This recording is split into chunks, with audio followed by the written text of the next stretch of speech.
The wine in my glass quivered, but not because my hand shook. I hadn't moved. Her voice had sliced through the dining room like a cold blade. "We've decided to separate," she announced, wearing that soft, fragile tone she practiced in mirrors. A tone meant to paint me as the distant one. The problem, the disappointment, we didn't decide anything, I said quietly. She didn't look at me. Of course she didn't.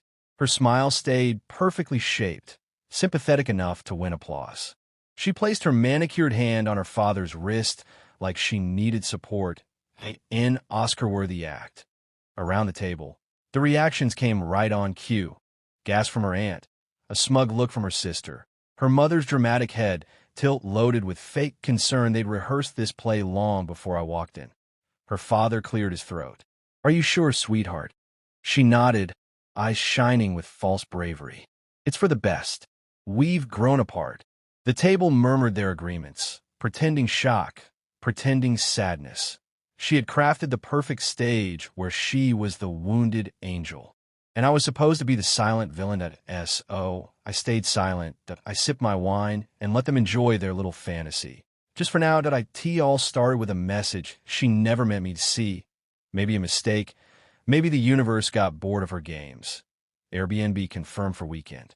Same cabin, just us this time. She didn't even bother deleting it.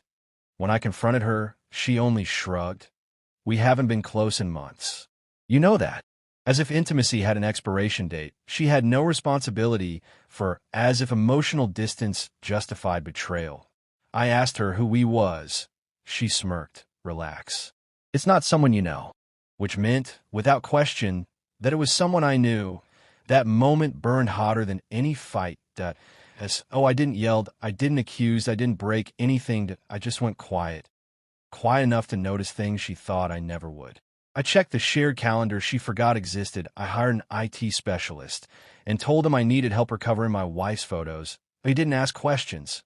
Within 48 hours, I had her iCloud data. 2 years' worth of messages, photos, locations. Her lover wasn't just familiar. IT was Richard, her father's right-hand man, CFO of the family company.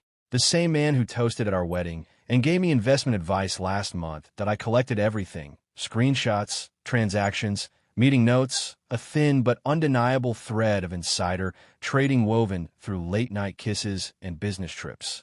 But I didn't go to her. I went to the board, quietly, precisely, and I bought the company's majority debt. Encashed on the morning of the dinner, the final signatures came through. Ownership transferred to a holding company under my control.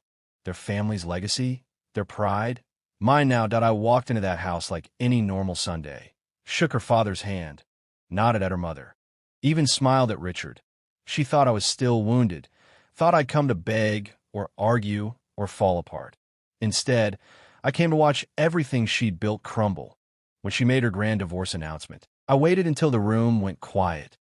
Then I lifted my hand slightly. "Before we toast," I said, "I have an announcement too." Every head turned. "You all know the company's been struggling." Her father nodded, instantly serious. "So I bought the controlling shares last week. The company now belongs to me." Silence detonated around the table. A fork clattered. Someone whispered a curse. She froze. "What?" she breathed. I smiled. But I wasn't done. I set my glass down and took out a thin folder. Passed it to her father. "This is the real news." He opened it. One photo, 2 signatures, and a few highlighted messages. His hand shook. Her mother covered her mouth. Richard stood abruptly. "This is absurd." "Sit down," I said. He didn't. I turned to my wife. "No, my almost ex-wife. The company contract includes a morality clause. Affairs that affect financial decisions trigger an automatic investigation." Her lips parted, but nothing came out. For the first time all evening, she had no script. "I don't want her money," I said. "I never did." I looked her father square in the eyes. "But I do want my dignity." I stood. "You can keep the family name. I've already renamed the company." And just like that, I raised my glass. Not to her, not to them, but to the truth finally landing where it belonged. Thanks for watching. Don't forget to like, comment, and share. Please subscribe.